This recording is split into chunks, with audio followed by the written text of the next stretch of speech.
हरे कृष्णा, जय श्री हरि ओम नमः शिवाय। प्रिय भक्त जनों, आज सुनाते हैं बुधवार को गणेश भगवान की कथा। कहानी बड़ी ही दुर्लभ कथा सुनेगी तो आइए बड़ी ही श्रद्धा और प्रसन्नचित मन से इस कथा को सुनते हैं।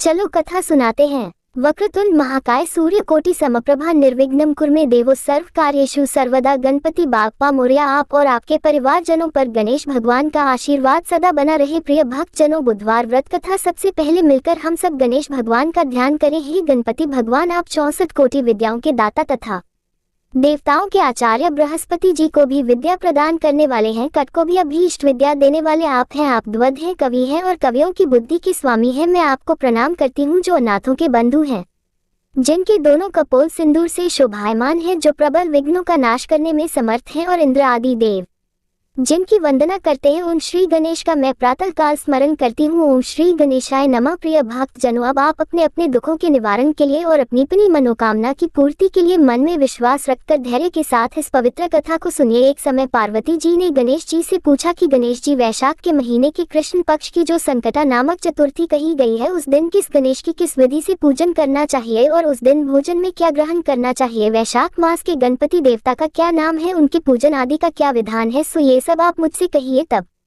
गणेश जी कहने लगे, हे माता, वैशाख कृष्ण चतुर्थी के दिन व्रत करना चाहिए। उस दिन वक्रतुंड नामक गणेश जी की पूजा करके भोजन में कमल गट्टे का हलवा लेना चाहिए। हे जननी, द्वापर युग में राजा युधिष्ठिर ने इस प्रश्न को पूछा था और उसके उत्तर में जो कुछ भगवान श्री कृष्ण ने कहा था, मैं उसी इतिहास का वर्णन करता हूँ। आप श्रद्धा युक्त होकर सुने। हे राजन युधिष्ठिर, इस कल्याणदात्री चतुर्थी का जिसने व्रत किया और उसे जो फल प्राप्त हुआ, मैं उसे ही कह रहा हूँ। प्राचीन काल में एक रंतिदेव नामक प्रतापी राजा थे। जिस प्रकार आग त्रिल समूहों को जला डालती है, उसी प्रकार वे अपने शत्रुओं के विनाशक थे। उनकी मित्रता यम, कुबेर, इंद्र आदि देवों से थी। उन्हीं के राज्य में धर्मकेतु नामक एक श्रेष्ठ ब्राह्मण रहते थे। उनकी दो स्त्रियां थी, एक का नाम सुशीला और दूसरी का नाम चंचला था। सुशीला नित्य ही कोई ना कोई व्रत रखा करती थी, फलतः उसने अपने शरीर को दुर्बल बना डाला था। इसके विपरीत चंचला कभी कोई व्रत उपवास आदि न करके भरपेट भोजन करती थी। इधर सुशीला को सुंदर लक्षणों वाली एक कन्या हुई और उधर चंचला को पुत्र रत्न की प्राप्ति हुई। ये देखकर चंचला बारंबार सुशीला को ताना देने लगी, अरे सुशीला, तूने इतने व्रत उपवास करके शरीर को जर्जर बना डाला, फिर भी एक कृषकाय कन्या को जन्म दिया। मुझे देख, मैं कभी व्रत आदि के चक्कर में न पड़कर हृष्ट पुष्ट बनी हुई हूँ और वैसे ही बालक को भी उत्पन्न किया है। अपनी सौत का व्यंग्य बाण सुशीला के हृदय में चुभने लगा। वह पतिव्रता विधिवत गणेश जी की उपासना करने लगी। जब सुशीला ने भक्ति भाव से संकटनाशक गणेश चतुर्थी का व्रत किया तो रात्रि में वरदायक गणेश जी ने उसे दर्शन दिया। श्री गणेश जी ने कहा, हे सुशीले, तेरी आराधना से हम अत्यधिक संतुष्ट हैं। मैं तुम्हें वरदान दे रहा हूँ कि तेरी कन्या के मुख से निरंतर मोती और मूंगा प्रवाहित होते रहेंगे। हे कल्याणी, इससे तुझे सदा प्रसन्नता रहेगी और हे सुशीले, तुझे वेद शास्त्र वेदता एक पुत्र भी उत्पन्न होगा। इस प्रकार का वरदान देकर गणेश जी वहीं अंतर्ध्य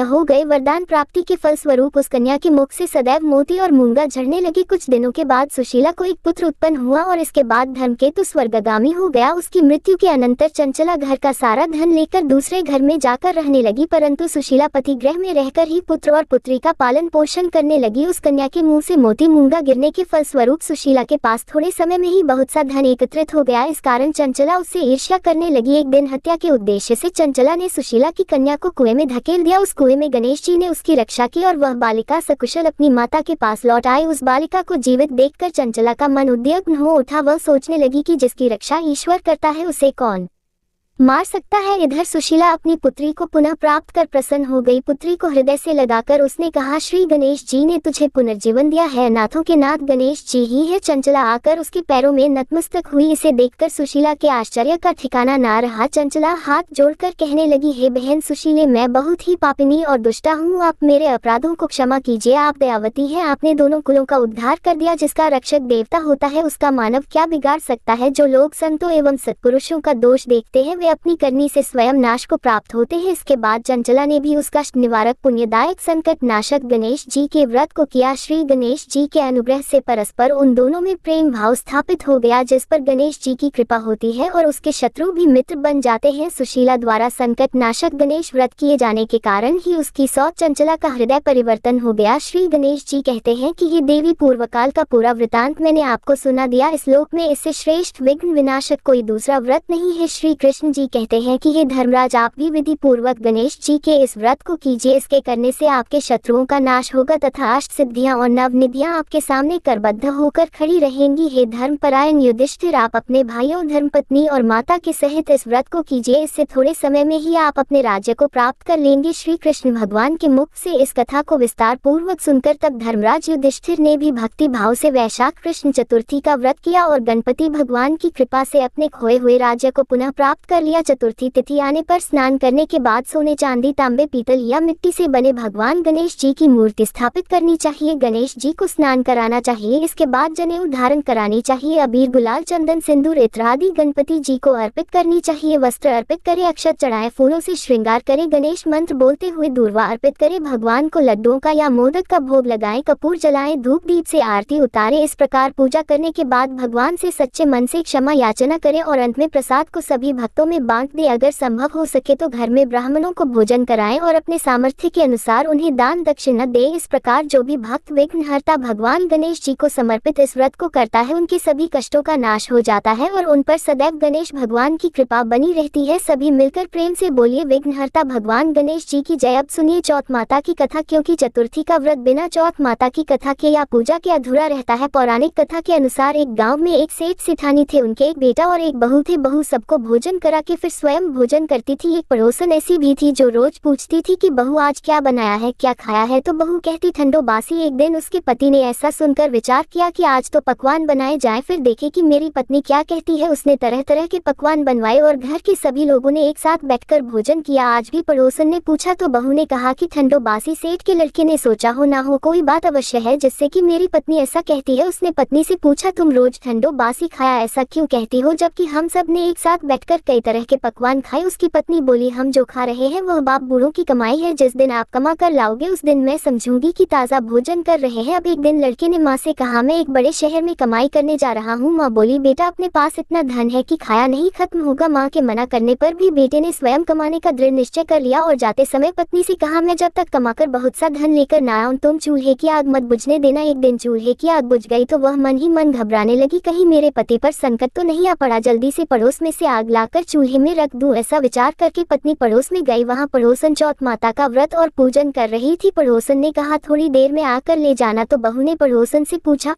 आप यह व्रत क्यों करती है, इससे क्या मिलता है?